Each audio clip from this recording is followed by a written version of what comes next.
Okay, let's go, let's go, let's go. Ang laki ng problema ng mga yellow pinks. Gano'ng kalaki, Ben? Alam mo, for 39 years, ang sinisigaw nila Marcos magnanakaw, Marcos corrupt, Marcos mamamatay tao, at lahat na ng kasalanan sa mundo, binibintang nila sa mga Marcos.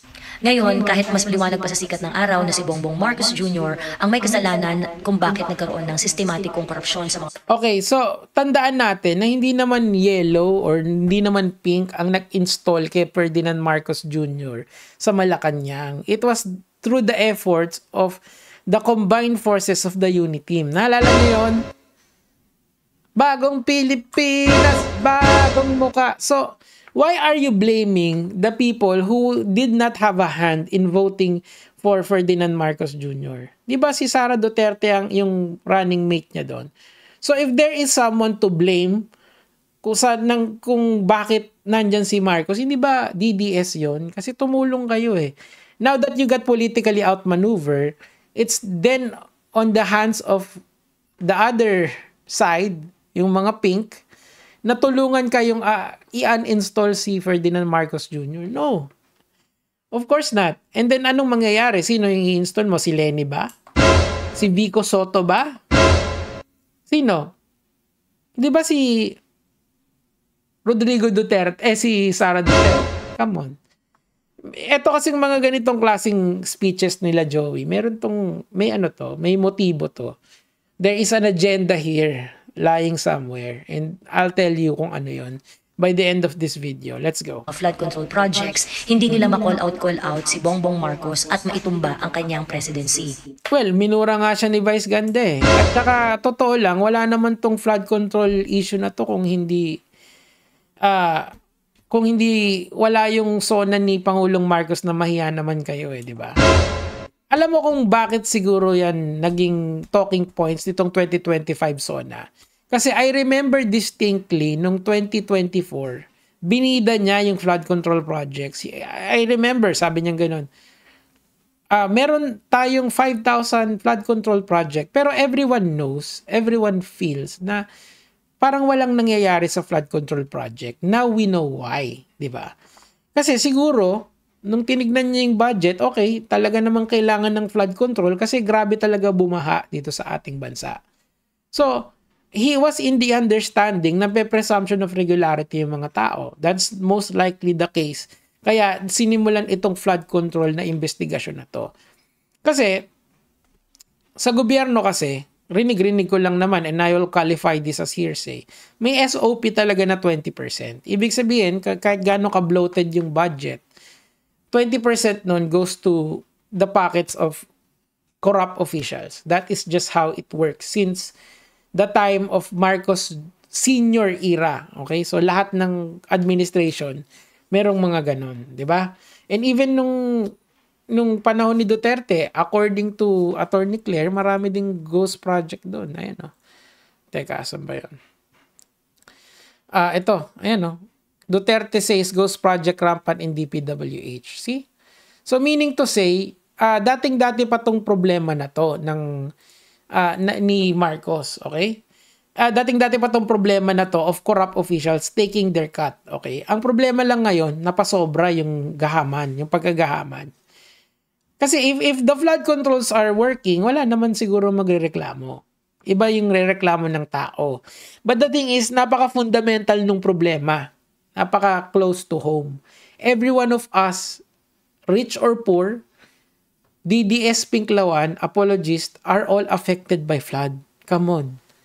So, nagalit na yung tao. Ayun, gumawa na siya ng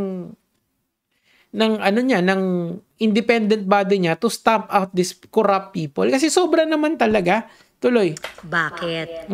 Kasi ayaw nilang maging presidente si Inday Sara Duterte. Oh, yes. Thanks for stating the obvious. Pero if you want her to win the presidency, wait for 2028. Statistical winner naman siya eh. Bakit kailangan ngayon? What's the point of that? Tuloy.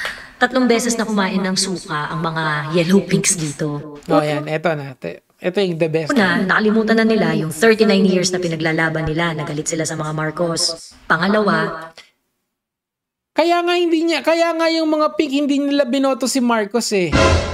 Ang problema lang kasi karamihan sa mga Pinklawan, are all taxpayer, income taxpayer, meaning to say, mga middle class yang mga yan. They have so much going on sa kanila in a day. Nagtatrabaho yung mga yan.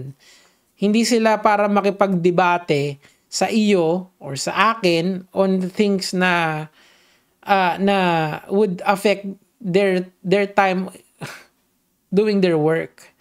Instead na magpahinga, alangan naman magsayang pa sila ng oras para kausapin at i-debunk yung mga sinasabi mo, di ba? Hindi. So, kung ano man yung nangyari in the past, they've already accepted it and moved on from it. The problem now is not what happened 39 years ago. Nobody cares about that at this point in time. Sad to say, yung never forget na yun is already forgotten. What is the problem now is more fundamental. It's the corruption that persists every day. That's the problem now. So why are you saying na ang main problem niyan is forgetting what happened 39 years ago? Di ba nga, ang motto nung karamihan sa totoong hardcore na Pink is never forget. That was the crying call of the 2022 elections. Pero did any one of you listen? Hindi, di ba? You insisted that Sara Duterte and Bongbong Marcos was the correct formula to stamp out corruption in this country. But it turns out, pare-parehas lang pala sila. Ngayon, they are having this tug of war of power.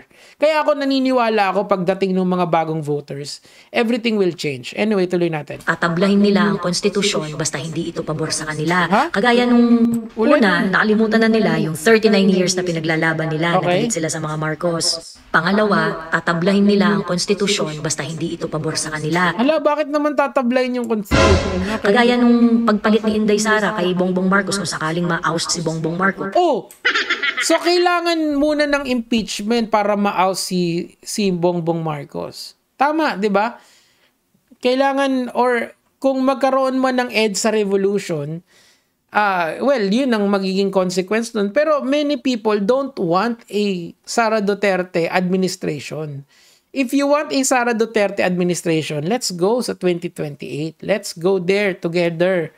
Boto mo yung gusto mo, boboto namin yung gusto namin. Ganun yun eh. Ang problema lang, you're not sure anymore kung kaya pa ni Sarang manalo. Yes, statistical winner siya at this point in time. Pero tandaan mo, what did we learn from the 2025 election? There are always new voters who will come out of the woodwork kasi they had enough of this old system na to. Diba? Ano yung, kinikilabutan ako, ano yung nagpa-top 1 or top 2 kay Bam Aquino? It's the Gen Z voters. At saka kay Kiko Pangilinan. It's the Gen Z voters. Can you just imagine that?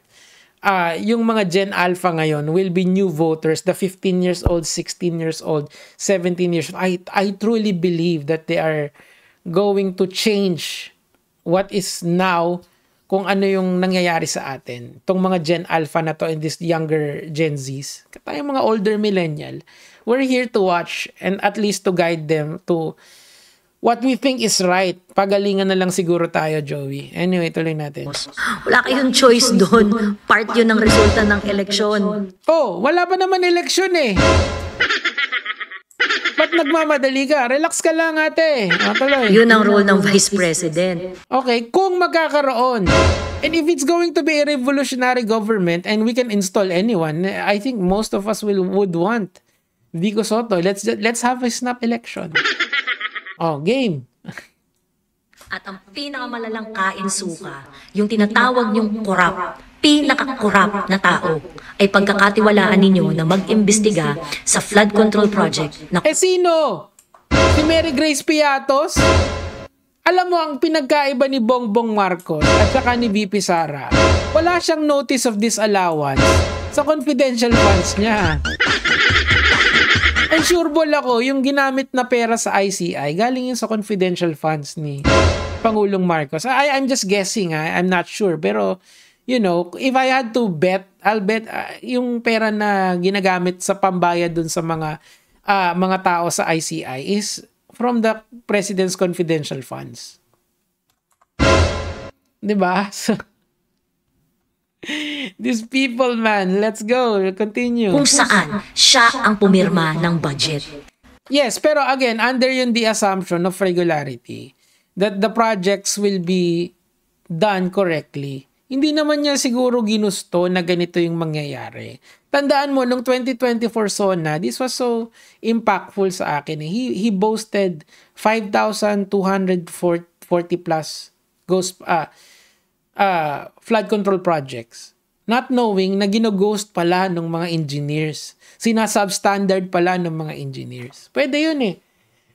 Pwede yun yung mga underlings niya, yung mga siraulo talaga eh. But credits to him, siya yung nagsimula nitong flood control na to. Na alam niya, natatamaan siya dito. Kasi pinsan niya yung dating House Speaker eh. Kita mo anong ginawa nung current House Speaker ngayon. Sabi niya, tigilan niyang Infracom na yan. Bigay niyo sa ICI. Wala na tayong credibility dito sa usapin to. They did. That's a big step Kasi they've already, it's a show of humility from the House. That, wala nang tiwala sa atin yung tao. Mukha tayong namumulitika dito. Hands off na tayo. They did.